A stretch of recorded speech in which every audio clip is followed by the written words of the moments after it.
मुझे समझ में नहीं आ रहा है कब तक चलेगा ये सब।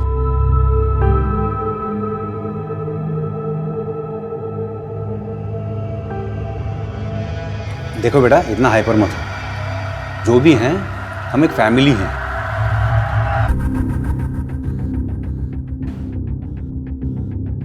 अरे आप लोग डिनर कर रहे हैं? मुझे बुलाया नहीं, मैं तो रूम में ही थी। वाह, यमी लग रहा है खाना तो। पास करेंगे?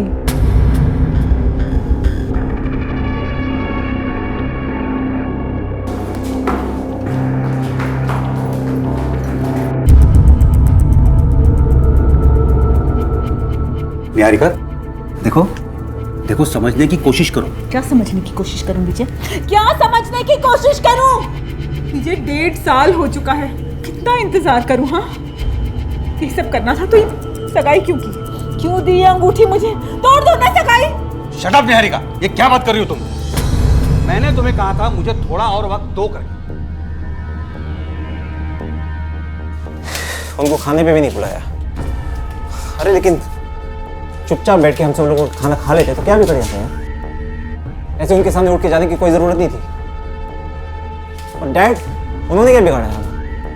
उनको तो कम से कम उनको तो छोड़ दो यार। समझ में नहीं आता कि ये घर है कि चिड़ियाघर है। अच्छा, तो अगर ये चिड़ियाघर लगता है तो चले क्यों नहीं जाते यहाँ से? किसी ने बांध के रखा है तुम्हें? एक तो मेरे पापा के पैसों पे पल रहे हो तुम, और ऊपर से बकवास भी कर रहे हो। हर चीज में प्रॉब्लम होती रहती है तुम्हें तो। पता नहीं क्या चाहते हो। शिवानी, तुम समझती क्यों नहीं हो यार? एक बात को तो तुमको गुस्सा क्यों आता है हर बात? हाँ बोल। मैं जानता हूं कि तुम मेरे साथ हो, लेकिन अब इन दोनों को बर्दाश्त करना बहुत मुश्किल होगा। लगता है ये तमाशा मुझे ही खत्म करना होगा।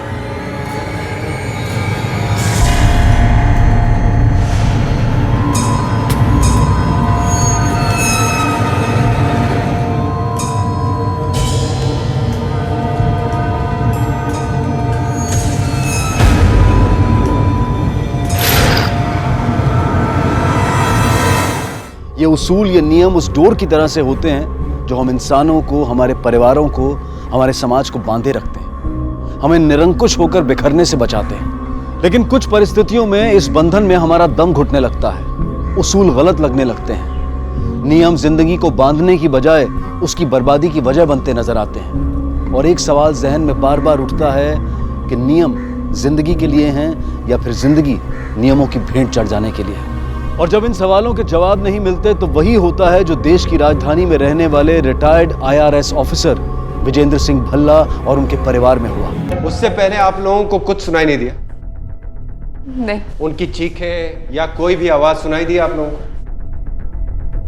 बड़ी अजीब बात है, हॉल में आपके पिता का मर्डर होता है और आपको चीख भी सुनाई नहीं देती। आपके घर से कोई कीमती सामान गायब हुआ? जी नहीं। शाम के 8 बजे से लेकर सुबह के 8 बजे तक हमारी ड्यूटी रहती है साहब, और रात भर बंगले में कोई नहीं घुसा। हम पूरी गारंटी के साथ कह सकते हैं साहब। तुम्हारे अलावा घर में और कोई काम करता है क्या? एक नौकरानी आती है तनुजा, 11 बजे आती है और 4 बजे चली जाती है साहब। अपना नाम, नंबर और पता कांस्टेबल के रजिस्टर में लिखवा दो। जी साहब। सर मैंने बंगलो पूरी अच्छी तरीके से चेक किया, फोर्स एंट्री के कोई निशान नहीं। पीछे से भी एंट्री करना बहुत मुश्किल है सर। ये इनसाइड जॉब है मिश्रा। कोई सामान गायब नहीं हुआ इसका मतलब मामला लूट का नहीं है। फोर्स एंट्री नहीं है इसका मतलब कातिल या तो घर से ही है या घर वालों की मदद से घर के अंदर घुसा होगा। और बॉडी देखकर ऐसा लगता है कि किसी तेज धार हथियार से मारा होगा। वैसे भी ये फैमिली कुछ अजीब सी लग रही है मुझे। डैड की गर्लफ्रेंड है, उसी ने मारा मेरे डैड को। इस दावे की कोई खास वजह? जबरदस्ती रह रही थी वो उस घर में। डैड नहीं चाहते थे फिर भी वो यहाँ पर रह रही थी।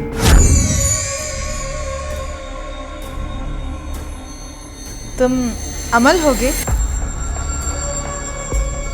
और तुम शिवानी होगी, है ना? पर आप कौन है? लगता है विजय ने तुम लोगों को मेरे बारे में नहीं बताया। मैं निहारिका हूँ। मैं तुम्हारे पापा की मंगेतर हूँ और अब से मैं तुम सबके साथ ही रहने वाली हूँ। लो, विजय भी आ गए। निहारिका, यहाँ कैसे? डैड, आप इन्हें जानते हैं? मैंने इन्हें हम दोनों के बारे में सब कुछ बता दिया है। How dare you! तुम्हारी यहाँ आने की हिम्मत कैसे हुई?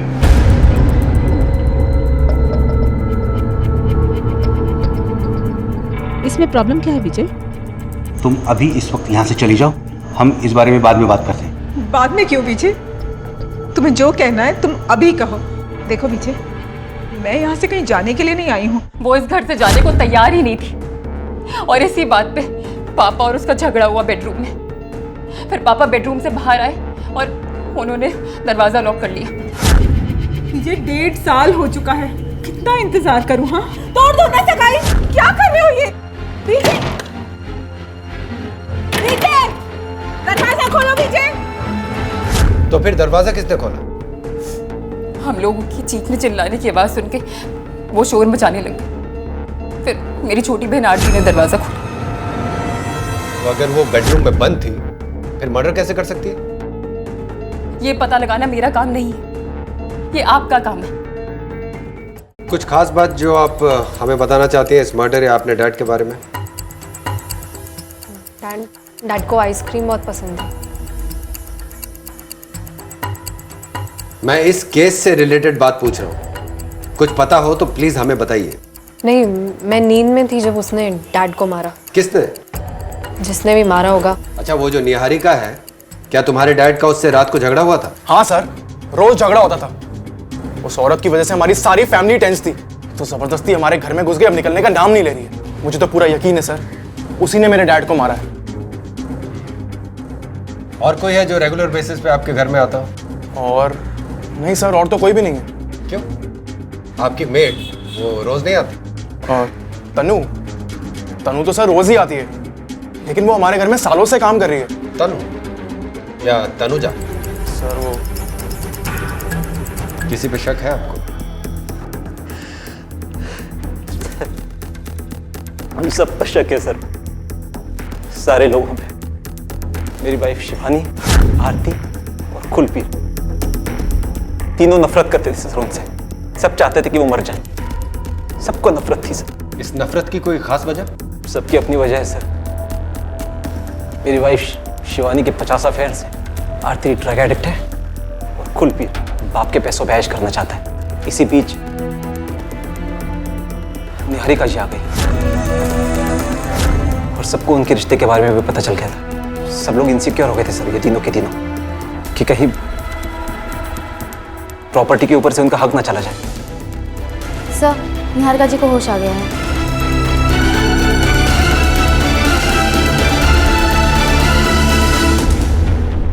मिस्टर भल्ला से क्या रिश्ता था आपका? इन लोगों ने आपको बताया नहीं मेरा क्या रिश्ता था? बताया, लेकिन मैं आपके मुंह से सुनना चाहता हूँ। प्यार करते थे हम एक दूसरे से।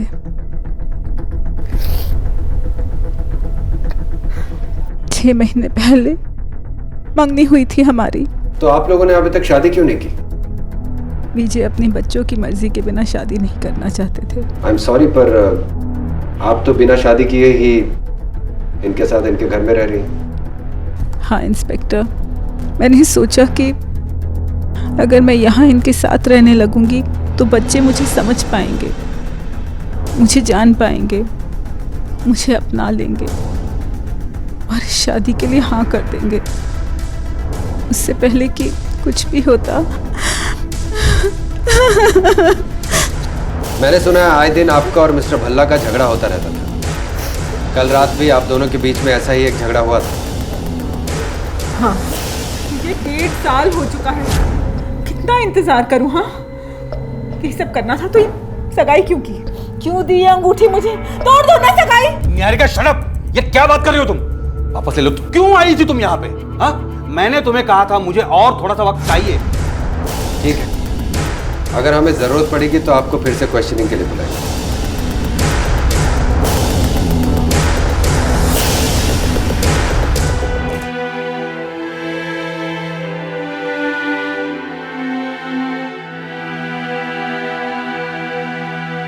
सर, मौत की सही वजह तो पोस्टमार्टम की रिपोर्ट के आने के बाद ही पता चलेगी। एक काम करो, इस फैमिली की कंप्लीट इंक्वायरी करो। बैंक डिटेल्स, कॉल रिकॉर्ड्स और सोशल मीडिया में इनकी सारी एक्टिविटीज चेक करो। शिवानी, आरती, कुलबीर, अमल और ये निहारिका, इन पांचों की कुंडली चाहिए मुझे। Right sir.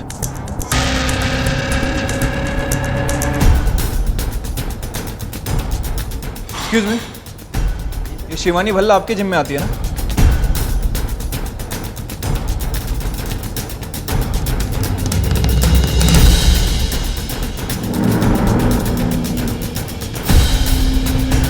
ये आरती भल्ला इसी कॉलेज में पढ़ती है ना?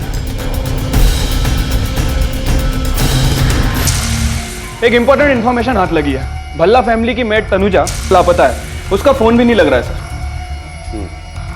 भल्ला से उसका पता पूछो और जाकर चेक कर। Right sir.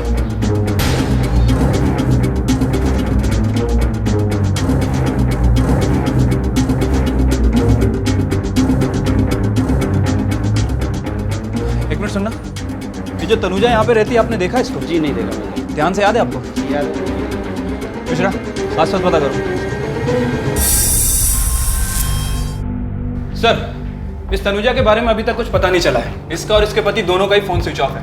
सर, इसके पड़ोसियों से बात करके पता चला है कि कुछ दिन पहले कहीं गांव जाने की बात कर रही थी। गांव कहाँ है इसका? हरियाणा के दुजाना गांव की है सर। एक पड़ोसी ने इसका एड्रेस भी दे दिया है। सर हो सकता है कत्ल इसी ने किया हो, अकेले या फिर अपने पति के साथ मिलकर। कातिल यही है, ये कहना अभी जल्दबाजी होगी, लेकिन इस मर्डर से इसका कोई ना कोई गहरा कनेक्शन जरूर है। तिवारी सब तुम इसके गांव जाकर पूछताछ करो। मिश्रा, सर, भल्ला फैमिली के बारे में कोई इन्फॉर्मेशन मिली? सबने भल्ला फैमिली का बैकग्राउंड चेक किया। अमल ने कुलबीर, शिवानी और आरती के बारे में जो कुछ कहा था वो बिल्कुल सही निकला। शिवानी के 50 अफेयर से आरती ड्रग एडिक्ट है और कुलबीर बाप के पैसों पे ऐश करना चाहता है। और अमल और निहारिका का बैकग्राउंड? सर, अमल का खुद का और उसके फोन का कॉल रिकॉर्ड पूरी तरह से साफ है। सर, विजय उसे काफी पसंद किया करता था और अमल भी विजय की काफी इज्जत किया करता था। रही बात निहारिका की, सर निहारिका के फादर का शराब इंपोर्ट का बिजनेस है, पैसे की कोई कमी नहीं, तो ये पॉसिबिलिटी भी नहीं बनती है कि पैसे की वजह से वो उससे जुड़ी हो। शिवानी, आरती और कुलबीर, इन तीनों से एक एक करके बात करते हैं, देखते हैं हमसे क्या छिपा रहे हैं। विजय यानी कि विजेंद्र सिंह भल्ला खुशकिस्मत थे कि जीवन के इस मोड़ पर उन्हें निहारिका का साथ मिला, लेकिन उनके बच्चों को यह रिश्ता मंजूर नहीं था। तो क्या उनका और निहारिका का यह रिश्ता उनकी मौत की वजह बना, या फिर उनकी मौत से उनके बच्चों को होने वाला फायदा इसका कारण था? दोनों ही सूरतों में यह सवाल था कि आखिरकार वो कौन था जिसने इस हत्या को अंजाम दिया था।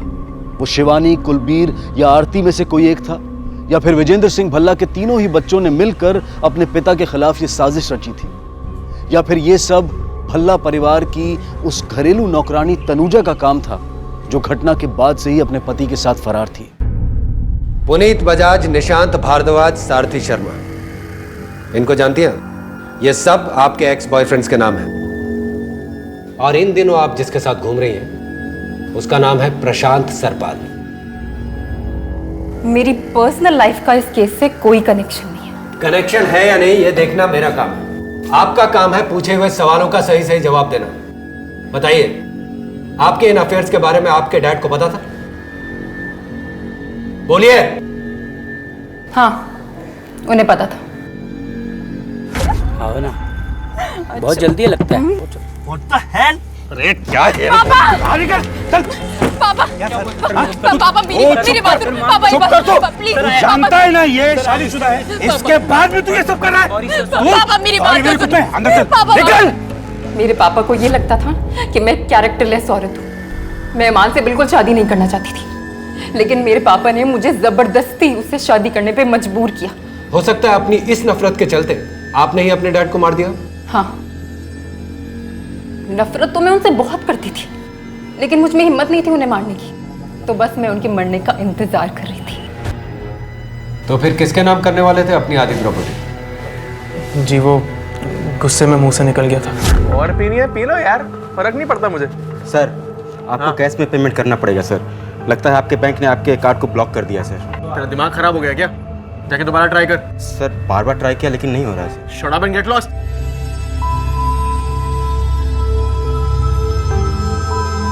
हेलो डैड, मैं अपने दोस्तों के साथ बाहर आया था और मुझे एक बिल पे करना है, लेकिन मेरा कार्ड डिक्लाइन दिखा रहा है। मैंने तुम्हारा क्रेडिट कार्ड ब्लॉक कर दिया है। ब्लॉक कर दिया मतलब? क्योंकि मैंने तुम्हें तुम्हारा क्रेडिट कार्ड तुम्हारी पढ़ाई के खर्चे पूरे करने के लिए दिया था, या अय्याशी करने के लिए नहीं।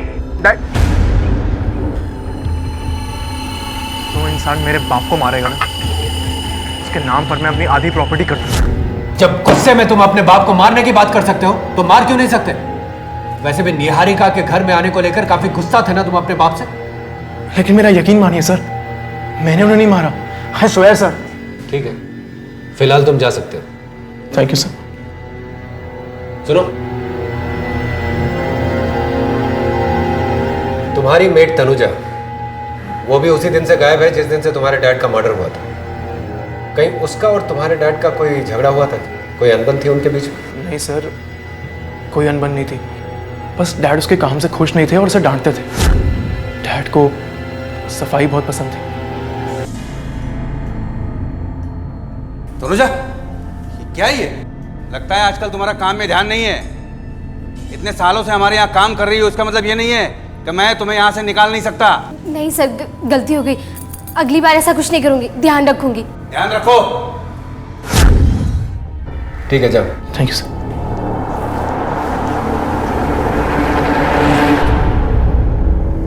आरती भल्ला, कौन से ड्रग की लत है तुम्हें और कब से? मैं ड्रग नहीं लेती सर, पता नहीं आपको किसने बोला। मैं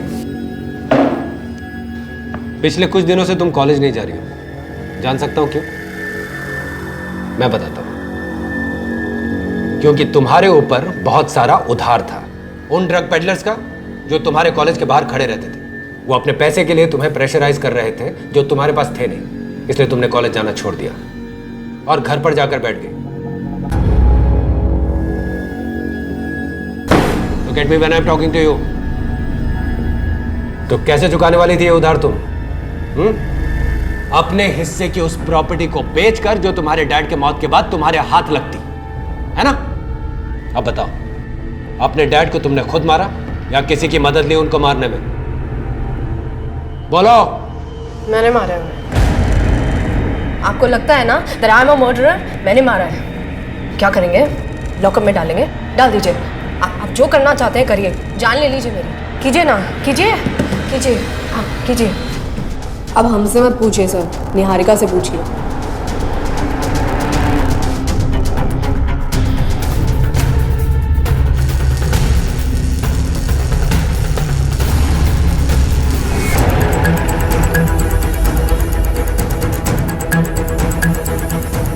ये तनुजा और उसका पति यहीं आए ना? अरे क्या बात है साहब? तनुजा ना आई यहाँ, ना ही उसका पति आया। 6 महीने पहले आई थी वो तो आखिरी बार। सर अंदर तो कोई भी नहीं है। क्या बात है सर? कुछ नहीं। वैसे आप कौन है? माँ हूँ मैं उसकी। ठीक है, चलो। हेलो। हाँ तिवारी, बोलो। सर मैंने तनुजा की माँ और पड़ोसी से पूछताछ की है। वो दोनों यहाँ पे भी नहीं है सर। किसी ने भी उन्हें आते जाते हुए नहीं देखा। ठीक है, पता लगा उनका। Okay sir. ये तनु और उसके पति का सर्च इंटेंसिफाई करो। न्यूज़पेपर्स में फोटो दो, खबरियों को अलर्ट करो और पोस्टर्स लगवाओ उनके। Okay sir.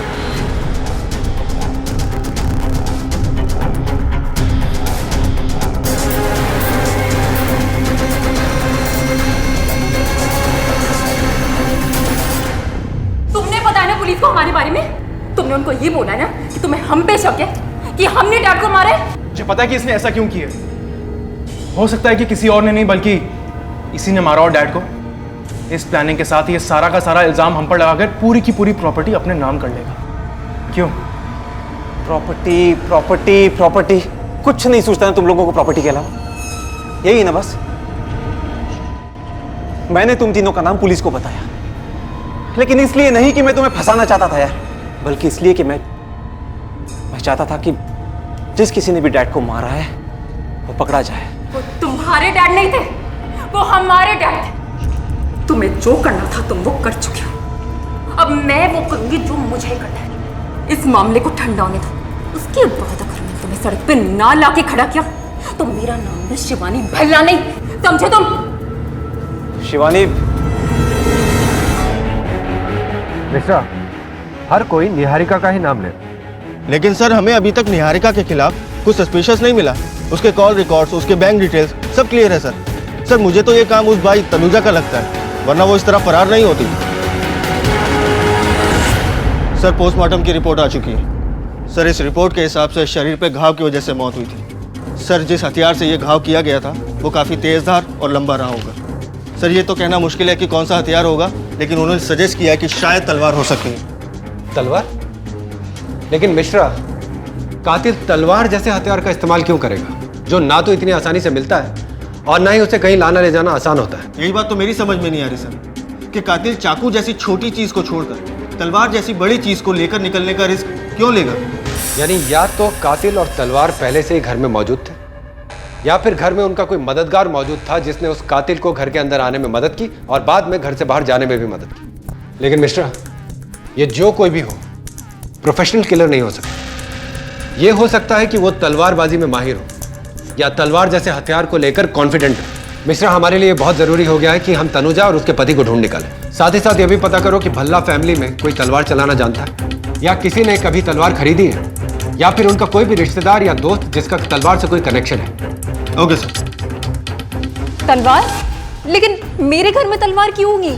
अच्छा, मैं बता रही हूँ आपको इंस्पेक्टर, यहाँ पर कोई तलवार नहीं है। कांस्टेबल इधर देखो। मैं आपको बता रही हूँ यहाँ पर कुछ भी नहीं है इस घर में। कांस्टेबल इधर देखो, अच्छे से देखो। विजेंद्र सिंह भल्ला के कत्ल की धीमी गति से आगे बढ़ती जांच में अचानक एक मोड़ आया। पोस्टमार्टम और फोरेंसिक एक्सपर्ट्स ने अपनी रिपोर्ट में मर्डर वेपन के तलवार होने का अंदेशा जताया और इस अंदेशे ने इस केस के फैले हुए जांच के दायरे को समेटकर छोटा कर दिया, क्योंकि तलवार का इस्तेमाल आम नहीं था। हत्या के लिए इस हथियार को वही शख्स चुन सकता है जो इसे चलाना जानता हो या फिर इसे चलाने का आदी हो, यानी कि कोई तलवारबाज। और अब पुलिस को सिर्फ इस तलवारबाज तक पहुंचना था, जो कि भल्ला परिवार का ही कोई सदस्य हो सकता था या फिर इस परिवार के किसी सदस्य का कोई साथी। हाँ भाई, इस शहर में जितने भी तलवारबाज हैं या जिनका भी वास्ता तलवार से पड़ता है, उन सबके मुझे नाम चाहिए, और वो भी जल्दी। ओके।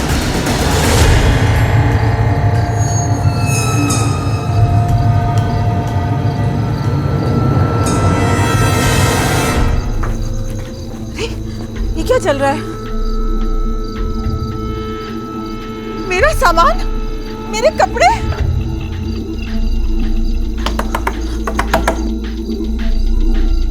क्या है? आप विजय की माँ? दूर हट मेरे से, उतर नीचे। माँ जी, वो मेरा सामान। मैं कहती हूँ उतर यहाँ से। जो किया सही किया मैंने। आपने? तू भी नहीं बचेगी। तूने मारा ना मेरे बेटे को। माँ जी, मैं भला विजय को क्यों मारूंगी? मैं आपके बेटे से प्यार करती थी माँ जी। नाटक मत कर तू मेरे सामने भी, और चल यहाँ से। चलो चलो चलो चलो। और खबरदार जो इस दरवाजे पे कदम रखा तुम।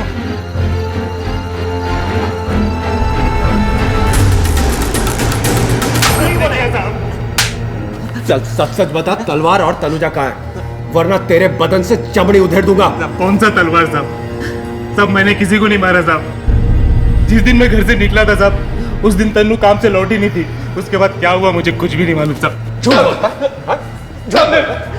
तू और तन्नू साथ में गायब हुए थे। पड़ोसियों को बोल के गए कि गांव जा रहे हो, लेकिन गांव नहीं गए। मोबाइल फोन भी ऑफ थे तुम लोगों के। क्यों? साहब मैं तन्नू के साथ भागा ही नहीं था, तन्नू को छोड़कर भागा था साहब। एक दूसरी औरत से मुझे प्यार हो गया था, तो मैंने तन्नू को बिना बोले उस औरत के साथ भाग गया साहब। और उससे बचने के लिए मैंने अपना मोबाइल नंबर चेंज कर दिया ताकि वो मुझे ढूंढ ना पाए साहब। उसके बाद क्या हुआ मुझे कुछ भी नहीं मालूम साहब, कसम खा के कहता हूँ साहब। मिश्रा सर, इसकी तब तक धुलाई करो जब तक ये तनुजा का पता ना बता दे। Okay sir. साहब कुलबीर को क्यों नहीं पूछते साहब? क्या बोला? साहब कुलबीर का तन्नू के साथ चक्कर चल रहा है। कुलबीर? मिश्रा, इसकी गर्लफ्रेंड से पूछताछ करो कि ये जो कुछ भी कह रहा है सच कह रहा है कि नहीं। Okay sir. और कुलबीर को बुलाओ जरा थाने पे। Right sir.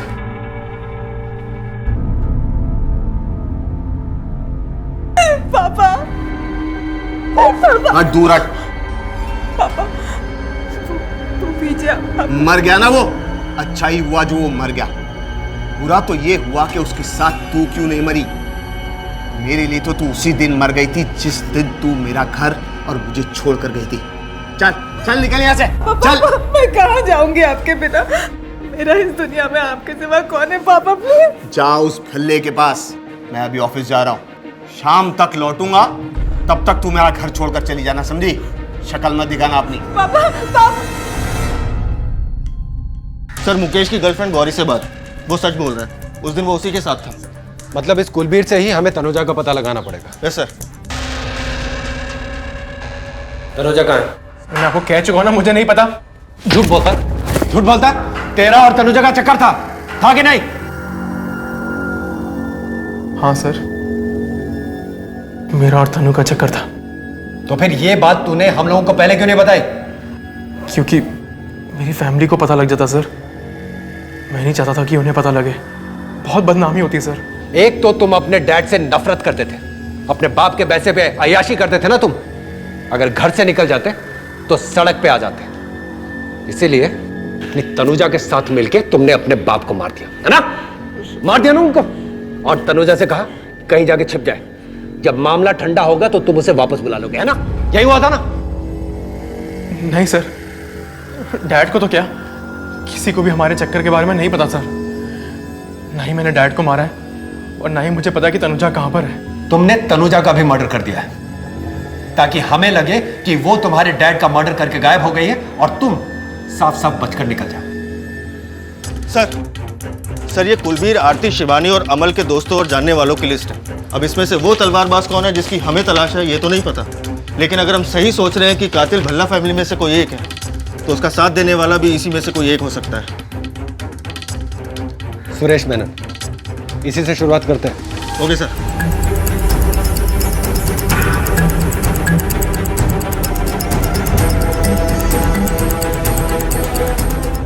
शिवानी और आरती के जो गड़े मुर्दे हमने अब तक उखाड़े हैं, उससे हमें मर्डर का कोई स्ट्रॉन्ग कनेक्शन नहीं मिला। शिवानी के एक्स्ट्रा मैरिटल अफेयर्स के बारे में उसके डैड जान चुके थे और उसे जायदाद से बेदखल करने के बारे में कह रहे थे।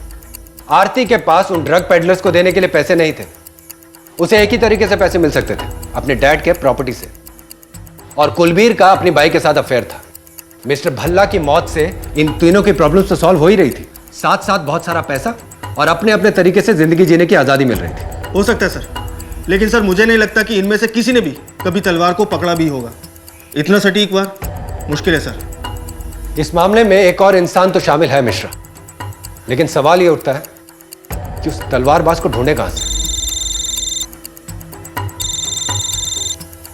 हेलो, हाँ ओके सर। निहारिका, अभी मैंने फोन रखा ही था और आप लोग आ गए। पढ़ो। प्यारे पापा, मेरा प्यार अधूरा रह गया। बीजे की फैमिली ने भी मेरी अच्छाई को नाटक का नाम दिया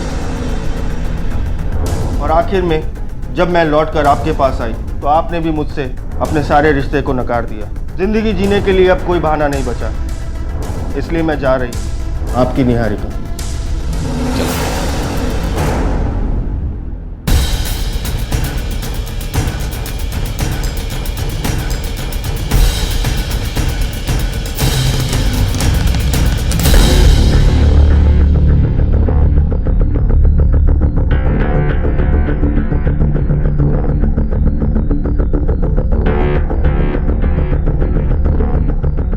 हाँ सर, ये मैडम को तो मैंने ओखला ब्रिज पे छोड़ा था आधा घंटा पहले। ओखला ब्रिज? जी सर।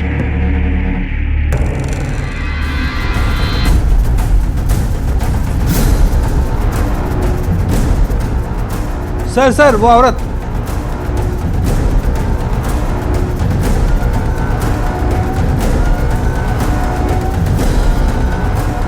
क्यों बचाया आप लोगों ने मुझे? मर जाने दिया होता। आप जानती हैं ना, आत्महत्या करना कानूनन जुर्म है। जानती हूँ, लेकिन मेरे जो हालात हैं इसमें मेरे लिए जीना कितना मुश्किल है। इस बात के लिए हम आपको अरेस्ट भी कर सकते हैं। This is a warning to you. दोबारा ऐसी बेवकूफी वाली हरकत मत कीजिएगा। जा सकती हैं आप।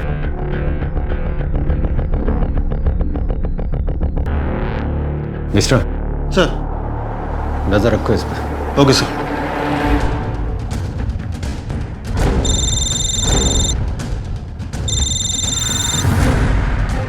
हेलो, हमें ओखला के पुलिस स्टेशन से सब इंस्पेक्टर ठाकुर बोल रहा हूँ। एक लाश मिली है। क्या?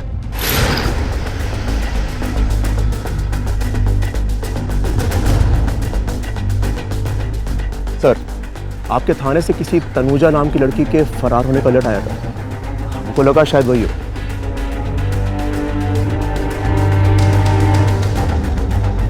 इसकी गर्दन पर भी किसी धारदार हथियार से वार किया गया है मिश्रा, और अगर ऐसा है तो हो सकता है कि यह भी उसी तलवारबाज का काम हो।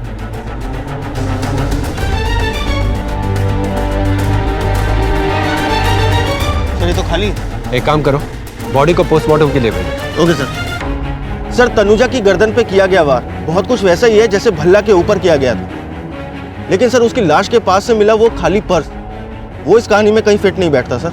सर उसके पर्स में ऐसा क्या रहा होगा जो कातिल चुरा ले गया?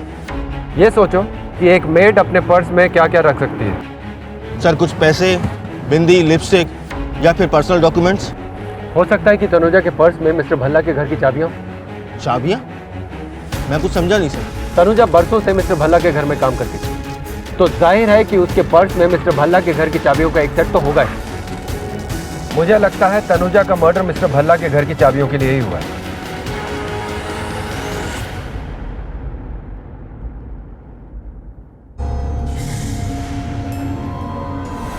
क्या?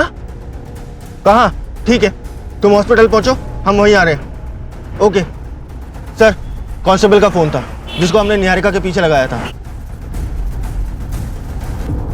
देखिए निहारिका जी, हमारे लिए यह जानना बहुत जरूरी है कि वो आदमी कौन था जिसने आप पर हमला किया। आप जानती थी उसको? देखा था आपने उसको? मैं तो अपनी गाड़ी का दरवाजा खोल रही थी, पता नहीं वो आदमी कहाँ से भागते हुए आया, और उसके अलावा मुझे कुछ भी याद नहीं। ठीक है, आप अपना ख्याल रखिएगा। चलो, पहले विजय, फिर तनुजा और अब निहारिका, इन तीनों का आपस में कनेक्शन है। इन तीनों मामलों में हथियार एक ही है, तलवार, और मुझे लगता है कि इन तीनों का हमलावर भी एक ही। हेलो, हाँ ओके सर, एक इन्फॉर्मेशन है सर। प्रियांशु मित्तल नाम का एक आदमी है, कराटे एकेडमी चलाता है सर। इस एकेडमी में तलवार चलाना भी सिखाया जाता है और ये खुद भी तलवार चलाने में माहिर है। पता लगाओ इस आदमी का भल्ला फैमिली के किस मेंबर से संबंध है।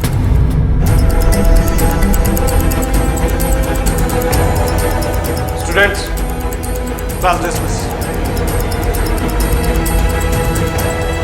सिंह, तलाशी लो।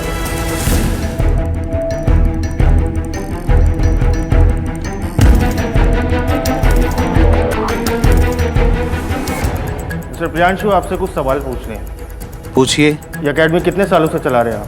पिछले 3 सालों से। तो जितने भी स्टूडेंट्स आपके यहाँ आते हैं या फिर आ चुके, उनके रिकॉर्ड्स तो होंगे आपके पास? हाँ, रखते हैं। मैं देख सकता हूँ? आइए। सर, या जितने भी रिकॉर्ड्स है सबको लेके थाने पहुँचो।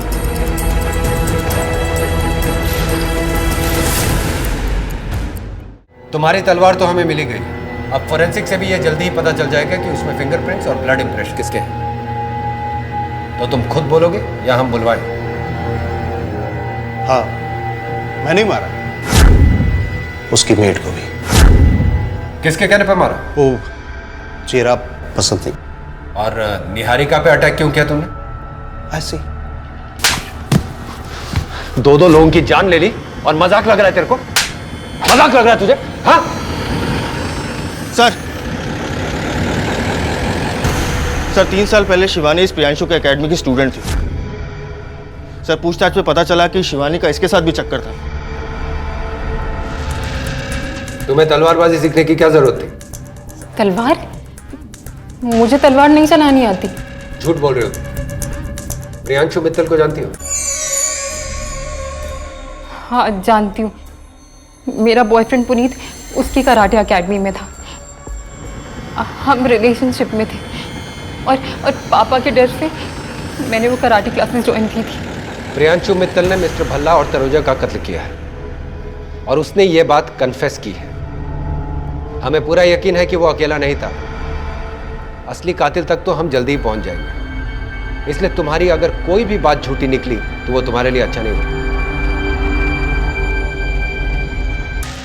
सर समझ नहीं आता शिवानी के अलावा ऐसा कौन हो सकता है जो प्रियांशु का दोस्त हो और भल्ला का दुश्मन।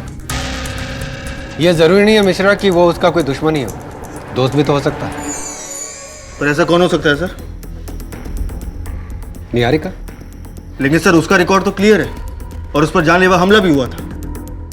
यही तो सोचने वाली बात है मिश्रा। प्रियांशु एक एक्सपर्ट मार्शल आर्टिस्ट है। अगर वो एक ही वार में भल्ला और तनुजा दोनों को मार सकता है तो फिर निहारिका के टाइम कैसे चूक गया? यही बात समझ में नहीं आ रही। रूम नंबर 2 में जो पेशेंट थी निहारिका, वो कहाँ गई? वो तो सर आज सुबह ही डिस्चार्ज हो गई। 2 दिन पहले ही उनकी प्लास्टिक सर्जरी हुई है और अब वो ठीक है। लेकिन उनका घाव तो इतना गहरा नहीं था कि प्लास्टिक सर्जरी करनी पड़ती। एक्चुअली सर उन्होंने कॉस्मेटिक सर्जरी कराई है चेहरे पर।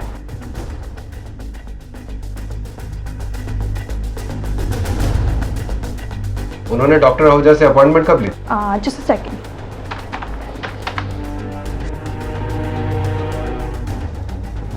सर ये तो मिस्टर भल्ला की मौत से ठीक 1 हफ्ते पहले की डेट है। एयरपोर्ट, रेलवे स्टेशन और बस स्टैंड पर निहारिका की फोटो के साथ रेड अलर्ट जारी करो। Okay sir. तिवारी, दिल्ली में हमारे जितने भी खबरी है सबको अलर्ट करो, सबको निहारिका की फोटो सर्कुलेट करो।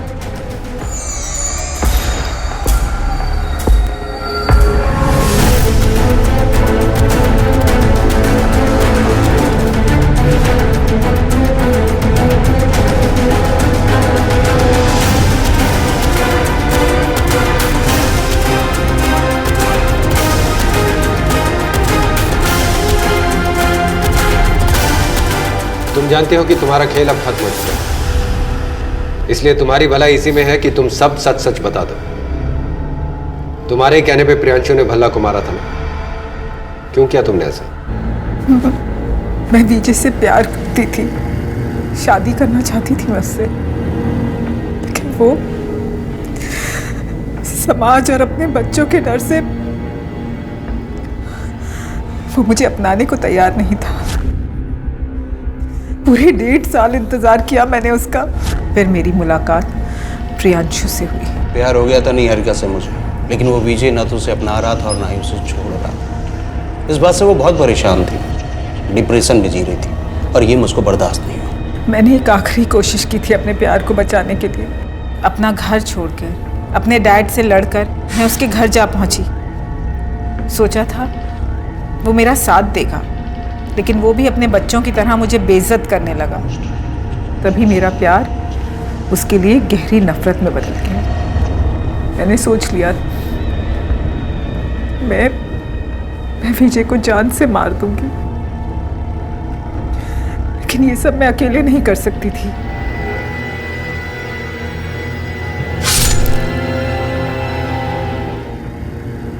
और तनुजा को क्यों मारा? विजय के घर की चाबियों के लिए? विजय के घर में रहते हुए मैंने चाबियां पाने की बहुत कोशिश की, लेकिन विजय और उसके बच्चे इतने शातिर थे कि चाबियों को हाथ तक नहीं लगाने दिया उन्होंने मुझे। और तभी मेरी बात तनु से हुई। हर इंसान को अपने तरीके से अपनी पसंद से जीने का हक होता है, लेकिन विजेंद्र सिंह भल्ला ने अपने बच्चों को, उनकी चाहतों को समझकर उन्हें सही रास्ता दिखाने की बजाय अपने पिता होने के हक का गलत इस्तेमाल किया और अपने बच्चों को उस रास्ते पर चलाना चाहा जो उन्हें सही लगा। और नतीजा ये हुआ कि जीवन के जिस मोड़ पर उन्हें अपने बच्चों की सबसे ज्यादा जरूरत थी, उनके बच्चों ने उनका साथ देने से इनकार कर दिया।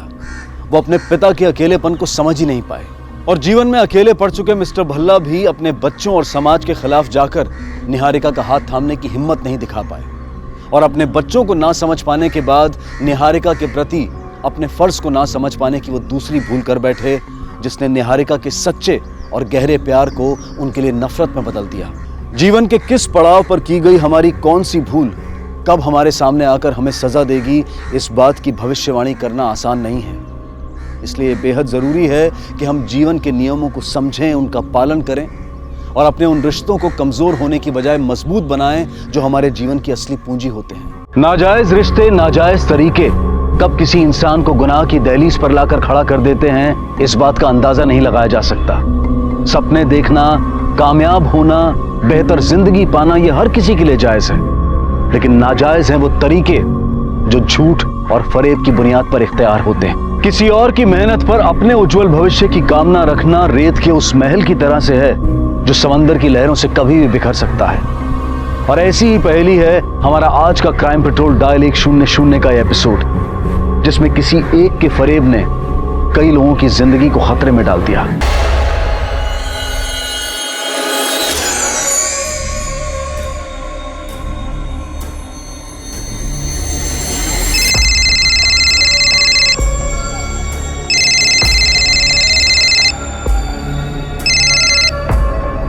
हेलो मुकेश गडकरी।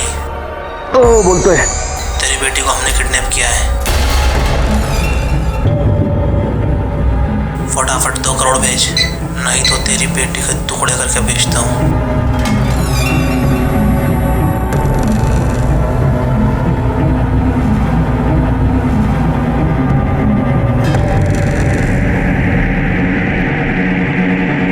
ए शाने सुन, ये फोन रख, समझा? और वापस इस नंबर पे फोन किया ना तो फोन के अंदर घुस के मारूंगा तुझे। ये फैशन के चोचले बंद कर, पढ़ाई पे ध्यान दे। दिन ब दिन बिगड़ती जा रही है तू। क्या हुआ? अपनी लाडली बेटी को संभाल, वैसे भी माहौल खराब है आजकल।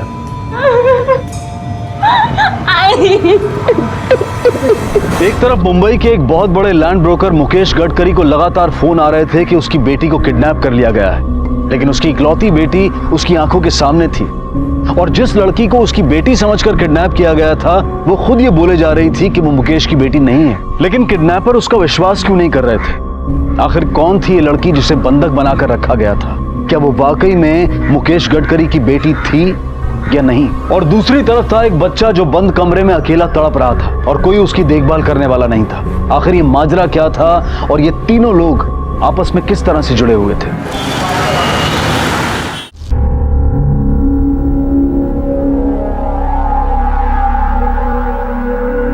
पता चला कौन लोग हैं और क्यों परेशान कर रहे हैं आपको?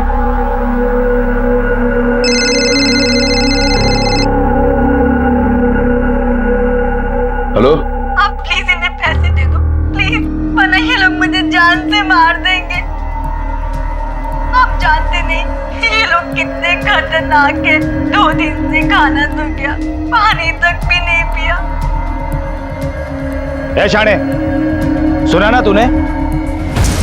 ए शाने, तू जो भी है ना सुन, ये नाटक बंद कर। तू एक पैसा नहीं मिलेगा तेरे को, तेरे बाप की हराम की कमाई नहीं है, मेरी मेहनत का पैसा ही है। और एक बात सुन, अगर फिर से फोन किया ना तो जहां है ना वहीं पर। साला पागल साला। देखिए, मुझे लगता है आपको इसे सीरियसली लेना चाहिए। मैं ये नहीं कह रही कि आप पैसे दे दो, पर अगर वो अपनी बेटी नहीं है तो किसी और की बेटी तो है, उसकी जान खतरे में है, हमें पुलिस में इन्फॉर्म कर देना चाहिए।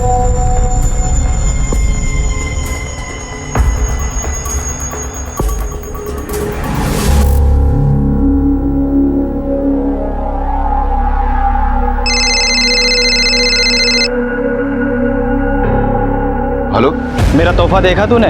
निकल गई ना सारी अकड़। अब सुन, अगर पैसों का इंतजाम नहीं हुआ ना तो ऐसे ही इंस्टॉलमेंट में टुकड़े टुकड़े कर तेरी बेटी को तेरे पास भेजूंगा। कितने पैसे चाहिए? 2 करोड़। 2 करोड़? नोट कौन से ले आऊं? मतलब सीक्वेंस में नहीं होने चाहिए, राइट?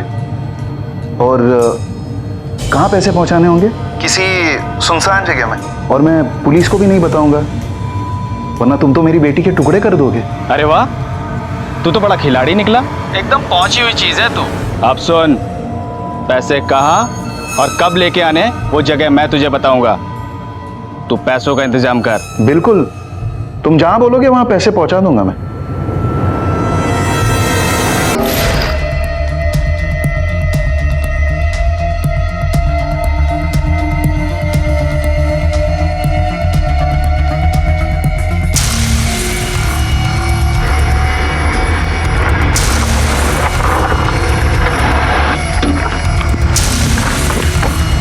पैसे लाया?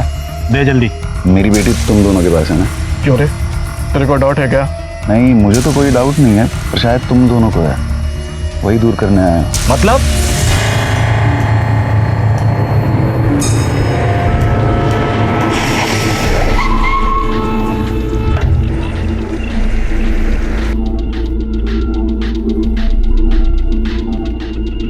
अंकल, ज्यादा शाना बन रहा है तू? जानता नहीं तो हम लोग को अभी। ए, तुम लोग क्या है तुम लोग? बढ़ देगा, डाल देगा, डाल देगा, बोलता है ना मैं, डाल देगा। आगे नहीं बढ़ने का।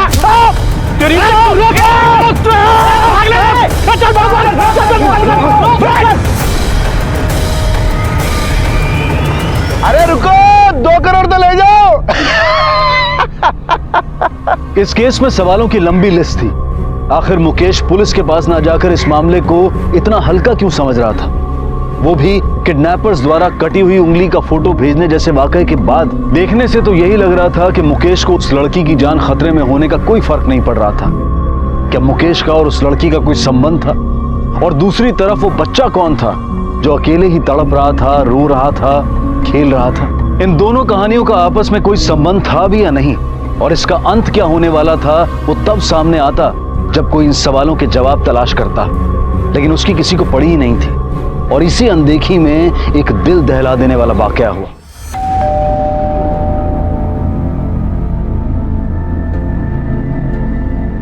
मुकेश गडकरी? हाँ, मेरे पापा हैं। उनका कुरियर आया हुआ है। क्या? अरे काय झालं? वो चिल्ला रही हो दोनों माँ बेटी मिलकर। वही मर गया क्या जो?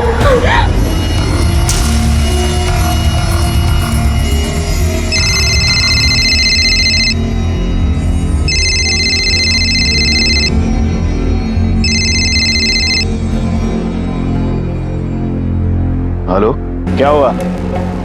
सांप सूंघ गया तेरे को? अरे तूने ही मजबूर किया है सब करने को मेरे को। देख, तेरे को पहले मैं फोटो भेजा था ना उंगली का, तेरे को समझा नहीं, इसलिए पार्सल करके मैंने तेरे को डायरेक्ट उंगली भेज दिया। अभी भी सुधर जा, पैसे भेज फटाफट, नहीं तो अगली बार मुंडी भेजूंगा, समझा?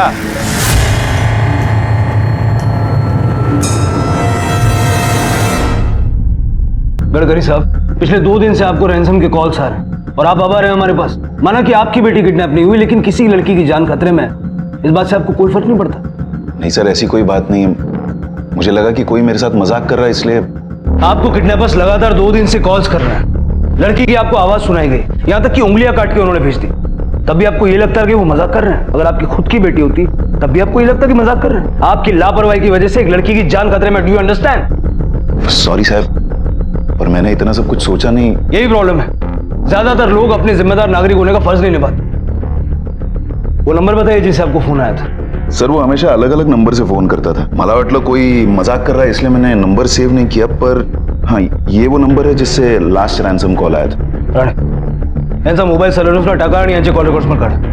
अब अगर आपको किडनैपर्स का फोन आता है तो आप सबसे पहले हमें इन्फॉर्म करेंगे, समझे आप? हो साहब, आइए मेरे साथ। राणे, ट्रेस करो वो कुरियर कहाँ से और किसने भेजा। सर, मुझे लगता है कि हमें मुकेश के ऊपर भी नजर रखनी चाहिए, क्योंकि हो सकता है कि वो ये लापरवाही जानबूझकर कर रहा हो। और सबसे पहले हमें ये भी पता करना चाहिए कि अगर मुकेश की बेटी उसके घर पर ही है तो किडनैपर उसे रैंसम कॉल क्यों कर रहा है। राणे, ये केस हमारे लिए बहुत ही डिफिकल्ट है, क्योंकि ना ही हमारे पास लड़की का चेहरा है और ना ही कोई आइडेंटिफिकेशन। लड़की कौन है, कहाँ से है, क्या करती है, हमें कुछ नहीं पता। सिर्फ इतना पता है कि किडनैपर समझते हैं कि वो मुकेश गडकरी की बेटी है। अब हमें ये पता करना होगा कि क्या वाकई मुकेश गडकरी का उस लड़की से कोई संबंध है या फिर किडनैपर्स को गलतफहमी हुई। किडनैपर्स किसी भी हद तक जा सकते हैं। मुकेश पे दबाव बनाने के लिए वो लोग ऑलरेडी लड़की की उंगलियां काट चुके हैं। लड़की की लाइफ डेंजर में रहने। It's a big challenge for अस।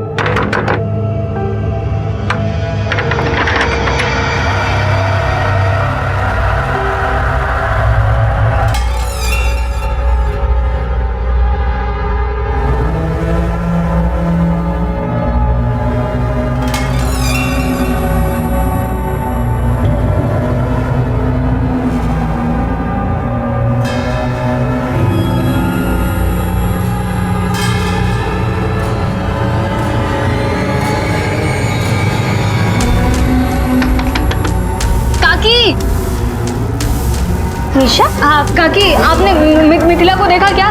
मिथिला को? हाँ। नहीं रे, उसे तो कई दिनों से मैंने देखा ही नहीं था। अच्छा, और मेरा बच्चा, मेरा मुन्ना? नहीं, मुन्ना को भी नहीं देखा मैंने। लेकिन हुआ क्या है निशा?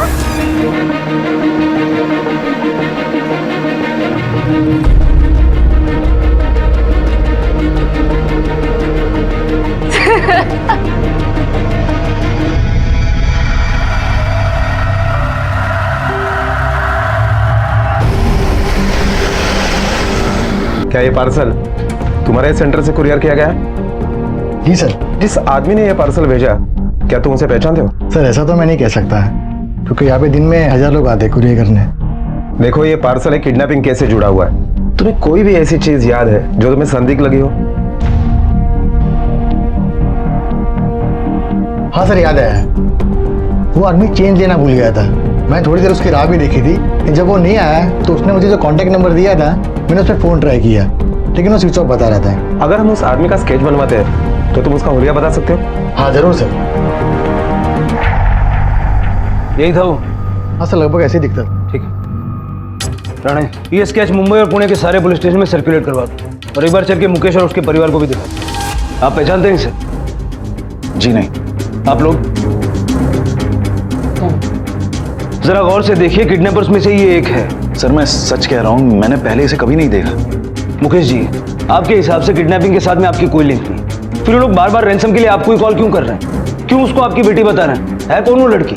सर मुझे नहीं पता, मैं खुद परेशान हो चुका हूँ।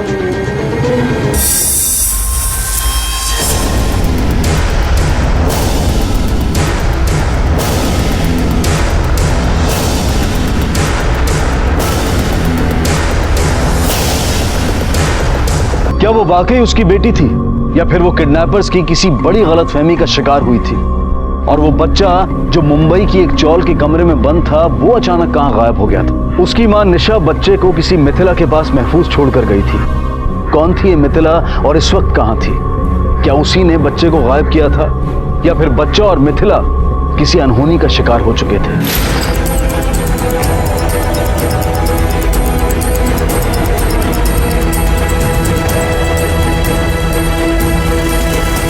मुकेश गडकरी को रैंसम कॉल तूने किए थे ना? कौन गडकरी साहब? मैं किसी गडकरी को नहीं जानता साहब। मैं बीवी बच्चे वाला आदमी हूँ। ये किडनैपिंग मैं क्यों करूंगा साहब? ये नंबर तेरा ही है ना? ये नंबर मेरा नहीं है साहब। तो किडनैपर के पास तुम्हारा नंबर कैसे आया? मुझे क्या मालूम साहब, मैं अनपढ़ आदमी हूँ साहब, मजदूरी करके अपना पेट पालता हूँ साहब। सर, इनका 1.5 साल का बच्चा गायब हो गया। सर सब जगह देखा, कहीं भी नहीं मिला। आप बैठिए। आप लोग ये बताइए कि आपका बच्चा कब गायब हुआ? सर, मैं फिल्म लाइन में हेयर ड्रेसर का काम करती हूँ। अभी 3 दिन पहले लोनावला में मेरा 1 दिन का शूट था, तो मैं मेरी सहेली मिथिला, जो चौल में हमारे घर के ऊपर वाले माले पर रहती है, उसके पास अपना बच्चा छोड़ कर गई थी। लेकिन सर, शूट 1 दिन की जगह 2 दिन और बढ़ गया। और सर, जब आज 3 दिन बाद मैं घर वापस आई तो देखा मेरा बच्चा और मिथिला दोनों गायब हैं। आपके पास दोनों की कोई फोटो तो होगी ना? हाँ है।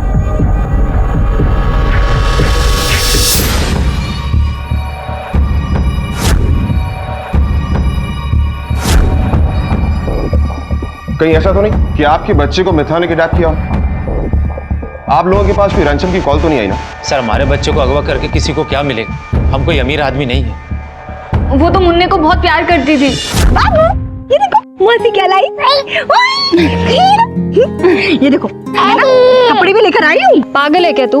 हाँ, इतना खर्चा करने की क्या जरूरत है? ओफो, मेरे और बाबू के बीच में कुछ मत बोलो। सर, मिथिला तो मुन्ने को अपने बच्चे की तरह मानती थी। आप तो शूटिंग पे थे, लेकिन आप कहाँ थे? सर, मैं अपनी कंपनी के काम से बड़ौदा गया था। मैंने इसे बोला मैं वापस आ जाता हूँ। इसने बोला नहीं, बच्चे को मिथिला संभाल लेगी, और मैं इसकी बात मान गया। सर, मेरे बच्चे को और मिथिला को ढूंढ दीजिए। अगर मेरा बच्चा नहीं मिला तो मैं मर जाऊंगी। आप फिक्र मत कीजिए, हम जल्दी ढूंढ निकालेंगे। सर, जिन नंबरों से मुकेश को रैंसम कॉल किए गए हैं वो सारे फेक आईडी पर खरीदे गए हैं, और किसी भी नंबर का दोबारा इस्तेमाल नहीं हुआ। ये सारे नंबर लगभग 1 महीने पहले खरीदे गए हैं। सबसे अहम बात यह है कि पुणे के आउटस्कर्ट्स एरिया से सारे कॉल किए गए हैं, क्योंकि सबके मोबाइल टावर अलग अलग दिखाई दे रहे हैं। इसका मतलब है कि ये किडनैपर्स जो है वो नौसिखिए नहीं है, बल्कि प्रोफेशनल्स हैं। ताज्जुब की बात यह है कि इनको ये नहीं पता कि ये मुकेश की बेटी नहीं है, या फिर मुकेश ने हमसे कोई इन्फॉर्मेशन छुपाई है। राणे, एक काम करो, पुणे और आसपास के सारे पुलिस स्टेशन में ये पता करो कि कोमल के एज ग्रुप की कोई लड़की मिसिंग है क्या, क्योंकि इस केस में 2 पॉसिबिलिटीज हैं। या तो किडनैपर्स ने गलत लड़की उठाई है, या फिर मुकेश की कोई नाजायज औलाद है जिसके बारे में किसी को नहीं पता, और उसके जीने या मरने से मुकेश को कोई फर्क नहीं पड़ता।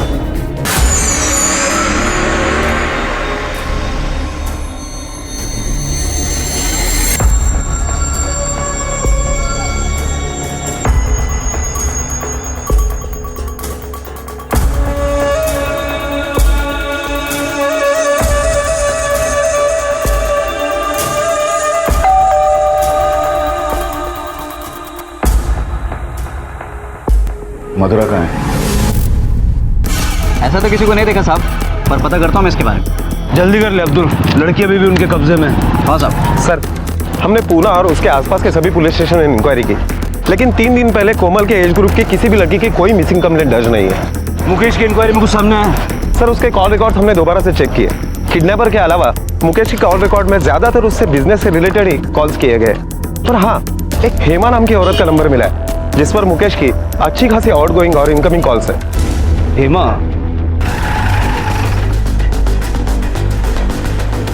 साहब ये हमारा घर? हाँ, और वो ऊपर मिथिला रहती है।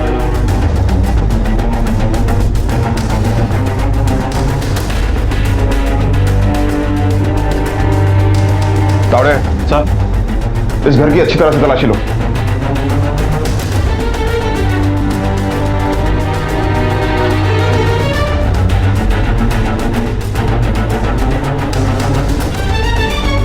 तावड़े सर, ये तो मिथिला का पोर्टफोलियो है। सर, कुछ नहीं मिला। साहब, मैंने ना मिथिला को देखा है ना उसके बच्चे को देखा है। इतनी बड़ी चौल में किसी ने उसे आते जाते नहीं देखा। साहब, 3 दिन पहले चौल से बाहर जाते हुए मैंने तो उसे देखा था, पर मालूम नहीं वो वापस आई भी या नहीं। जब 3 दिन पहले आपने मिथिला को जाते हुए देखा था तो उसके साथ में कोई छोटा बच्चा भी था क्या? नहीं साहब, बच्चा नहीं था, पर बच्चे की रोने के बाद मिथिला के जाने के बाद ही आ रही थी। आपको क्या लगता है बच्चे की किडनैपिंग मिथिला ने की होगी? नहीं साहब, वो तो बहुत अच्छी लड़की थी, मुंडा से बहुत प्यार करती थी। तावड़े, पूछताछ से तो यही लग रहा है कि मिथिला ने शायद बच्चे की किडनैपिंग नहीं की। उसने नहीं किया तो किसने किया? तेरी सहेली है ना वो, हमेशा बोला था ना तेरे को कि बच्चा किसी के पास छोड़ के मत जाना। अरे माँ बाप से ज्यादा अपने बच्चे की कोई देखभाल कर सकता है, लेकिन तू नहीं समझी। पता नहीं कहाँ होगा, किस हाल में होगा, कुछ खाया भी होगा कि नहीं। और तुम मुझे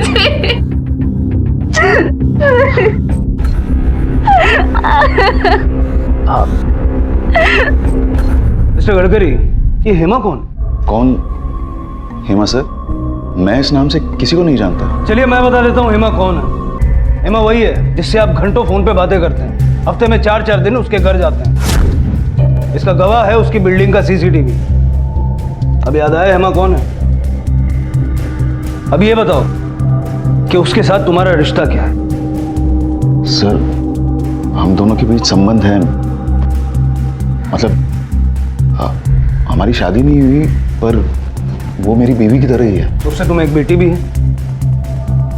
कहीं तुम्हारी यही बेटी तो किडनैपर्स के पास नहीं है? सोसाइटी के डर से तुम ये कबूल नहीं करना चाहते। तुमने ये बात हमसे भी छिपाई, क्योंकि ये बेटी तुम्हारी जिए या मरे तुम्हें कोई फर्क नहीं पड़ता। भाई साहब, फर्क पड़ता है। मैंने चेक भी किया, मधुरा सेफ है लोनावला में अपने हॉस्टल में, और वो सिर्फ 12 साल की है। सर, हमने क्रॉस चेक किया, मुकेश सच बोल रहा है। उसकी बेटी मधुरा लोनावला के एक हॉस्टल में ही है, उसकी उम्र 12 साल की है। सर, हमने अपने तरीके से भी मुकेश से पूछताछ की, लेकिन कुछ खास हाथ नहीं लगा।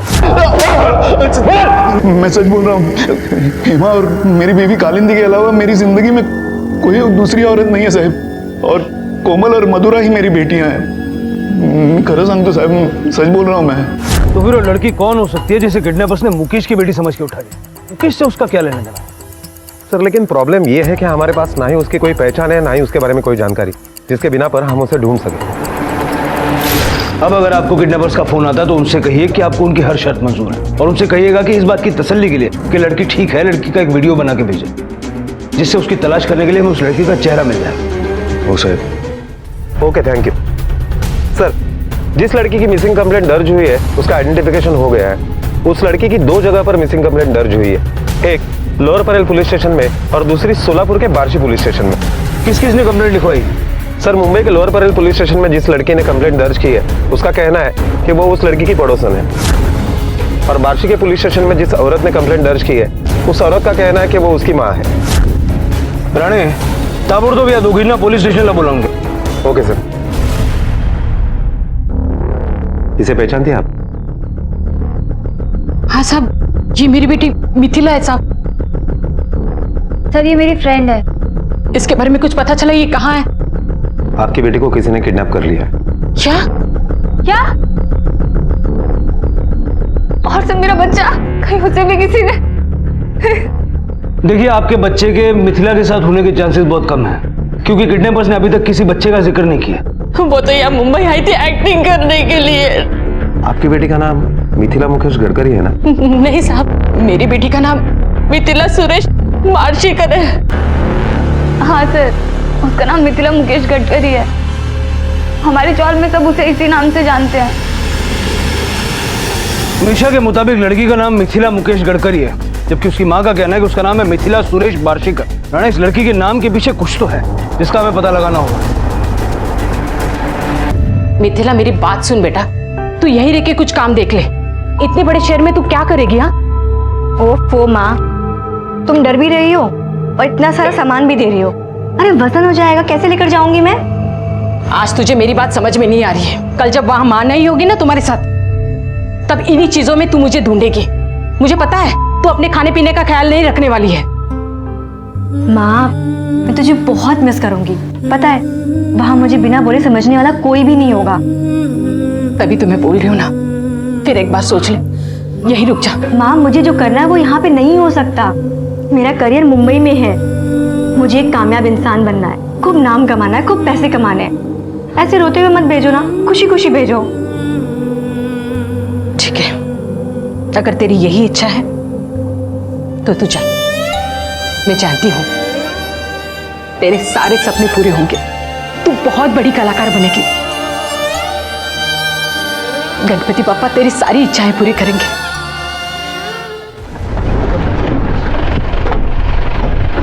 हाँ साहब, ये लड़की मिथिला मुकेश गडकरी के नाम से मेरे यहीं पे रहती थी भाड़े से। सब ये मेरा घर है, यहीं पे रहती थी वो सब। और ये देखिए, ये एग्रीमेंट जो है ना भाड़े का, उसमें यही नाम है। ये मिथिला लड़की कैसी है? सब बड़े बाप की औलाद है, कैसी रहेंगी? थोड़ी लापरवाह है और भाड़ा भी टाइम से नहीं देती थी, लेकिन मैंने उसको कभी कुछ बोला नहीं। क्यों? सब मुकेश गडकरी की लड़की है, बड़ा आदमी है वो। इस लड़की को पहचानते हो? हाँ, ये तो मिथिला है, यहीं पर रहती है। पूरा नाम क्या है उसका? का मिथिला मुकेश गडकरी है। मुकेश गडकरी इतना बड़ा आदमी होने के बावजूद उसकी बेटी ऐसे एरिया में रह रही है। आप लोगों ने उसे पूछा क्यों नहीं? बड़े आदमी के चौथले साहब, सुना है कुछ फिल्म में काम कर रही है, उसमें गरीब का रोल मिला है उसको। गरीब आदमी कैसे रहता है ये देखने के लिए इधर आइए साहब। हाँ सर, मिथिला को सबसे पहले चांस मैंने ही दिया था। अमीर बाप की बेटी थी, कास्ट करते समय बोली कि उसका बाप थोड़ा बहुत फाइनेंस कर देगा। मैंने भी सोचा कि उसके बाप के पैसे से पिक्चर बना लेंगे, लेकिन कहाँ सर, वो तो मेरे पैसे लेकर भाग गई। सर, ये मिथिला तो खुद एक फ्रॉड निकली। किसी बड़े आदमी का नाम इस्तेमाल करके उसकी बेटी बनकर ये लोगों को बेवकूफ बना रही है। लेकिन उसने ये नहीं सोचा कि ये खेल उसे कितना महंगा पड़ सकता है। हो सकता है कि किडनैपर को भी यही लगा हो और इसीलिए उसने उसे उठा लिया और रैंसम कॉल गडकरी को करने लगा। अजीब बात यह है कि मिथिला और निशा के बच्चे के गायब होने की किसी को भनक तक नहीं लगी। सर, मेरे गले से एक बात नहीं उतर रही है कि मिथिला यूं ही मुकेश गडकरी का नाम यूज नहीं करेगी। मुझे तो लगता है इन दोनों में जरूर कोई संबंध है। मुकेश गडकरी क्यों? शहर में और भी तो बड़ी हस्तियां हैं।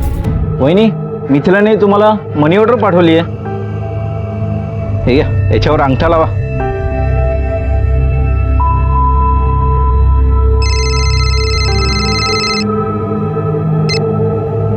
हेलो हेलो माँ, आपको पैसे मिल गए? हाँ बेटा, मिल गए। ये मेरी पहली कमाई है। माँ, आपको जो भी अच्छा लगे ना, आप इन पैसों से ले लेना, ठीक है? ठीक है बेटा, तू हमेशा ऐसे ही खुश रहे।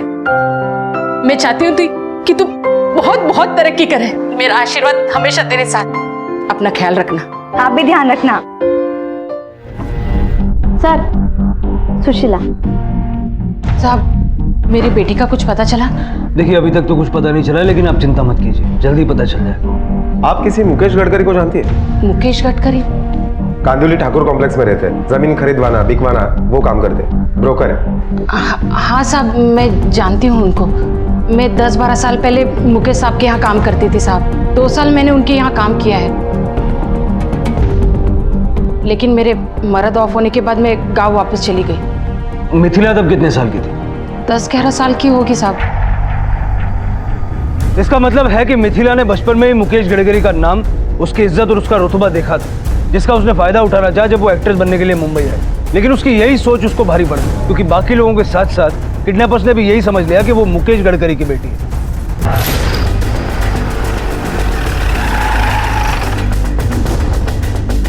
सलाम साहब, जिस आदमी की स्केच दी थी आपने, वो आदमी रेड लाइट एरिया में दिखा है और किसी लड़की को बेचने की बात कर रहे हैं। और हाँ साहब, उस लड़की के हाथ की उंगलियां भी कटी हुई हैं। सलाम साहब। इसका मतलब है कि किडनैपर्स को पता चल गया कि मिथिला मुकेश गडकरी की बेटी नहीं है और अब वो मिथिला को बेच के जितना पैसा हाथ लगे कमाना चाहते हैं। राणे तैयारी करो, अब की बारी लोग बचने नहीं चाहिए। Okay sir. तुम्हारी चौल की एक औरत निशा का बच्चा गायब है। तुम्हारी दुकान चौल के एंट्री पर है। क्या तुमने किसी को बच्चा ले जाते हुए देखा है क्या? नहीं साहब, ऐसा कुछ नहीं देखा, मगर साहब उसको एक बार जरूर खटकी है। कौन सी बात? वो निशा की पड़ोसी है ना, उर्मिला काकू, उनका कोई बच्चा नहीं है। वो दिन वो बच्चे का सामान, डायपर, खाने पीने की चीजें लेकर गई। तभी मैंने उससे पूछा ये किसके लिए, तभी मुझे वो बोली मेरे बेटी के बच्चे के लिए, जबकि साहब उसकी बेटी कई महीनों से यहाँ आई नहीं है।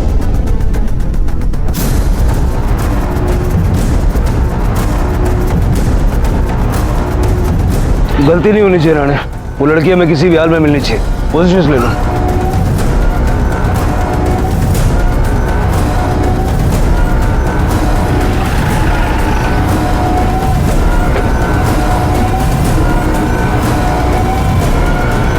चाहिए सर।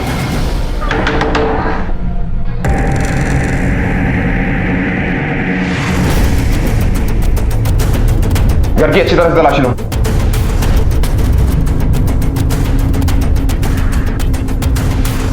उठाओ इन सबको। सर, ये खिलौने मिले।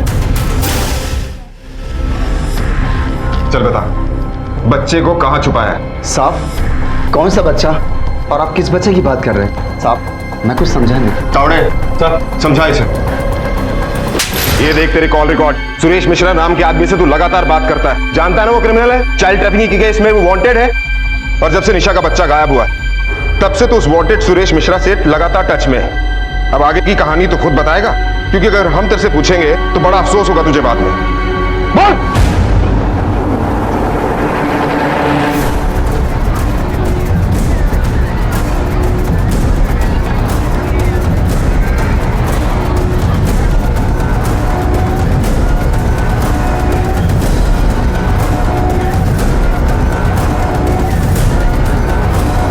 राणे,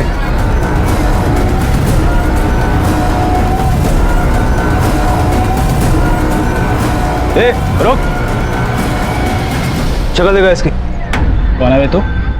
तेरे को क्या मतलब? पुलिस। अरे साहब, ये यहीं की लड़की है, अभी अभी कस्टमर के पास से ही वापस आई है। हाँ साहब। चेहरा बाबा इसे।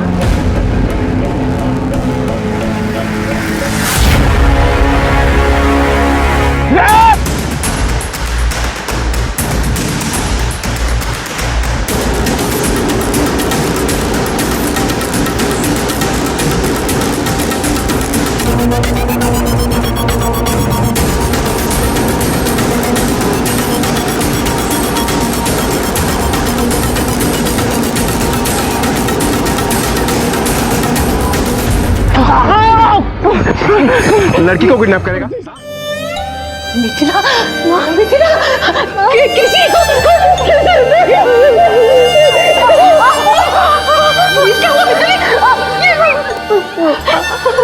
मुझे माफ कर दो।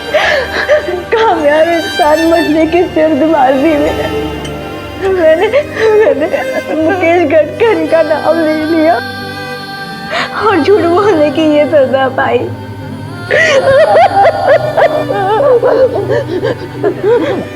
मिथिला, जिसने तुम्हें किडनैप किया था उसे जानती हो?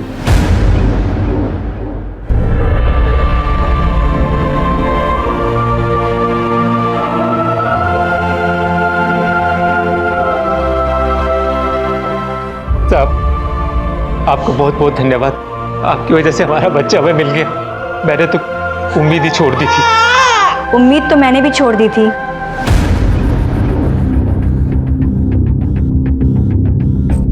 मिथिला, पर वो कहते हैं ना, उम्मीद पे दुनिया कायम है। और आपको थैंक यू नहीं, सॉरी बोलना चाहिए। मैंने मिथिला को उठाया था। वो तो तेरी बीवी की सहेली थी ना, तुम्हारे घर में मदद करती थी, तुम्हारा बच्चा संभालती थी, फिर क्यों किया तूने ऐसा? क्योंकि वो मुकेश गडकरी की बेटी थी। मुझे लालच आ गया था जल्दी पैसा कमाने का, इसलिए उस दिन मुझे मौका मिला और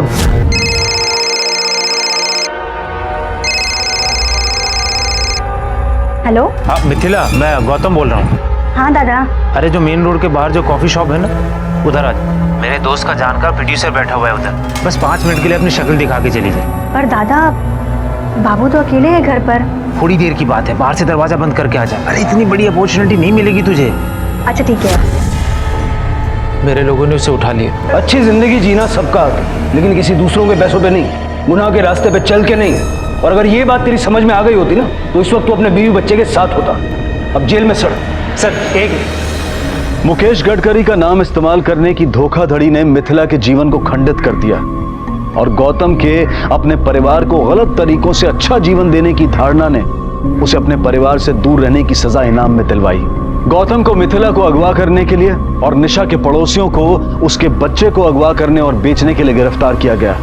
फिलहाल ये सभी जुडिशियल कस्टडी में है। याद रखें, सफलता का कोई शॉर्टकट नहीं होता है, ये सिर्फ और सिर्फ मेहनत और ईमानदारी से नसीब होती है। इसी विचार के साथ अब मैं अनूप सोनी आपसे विदा लेता हूं।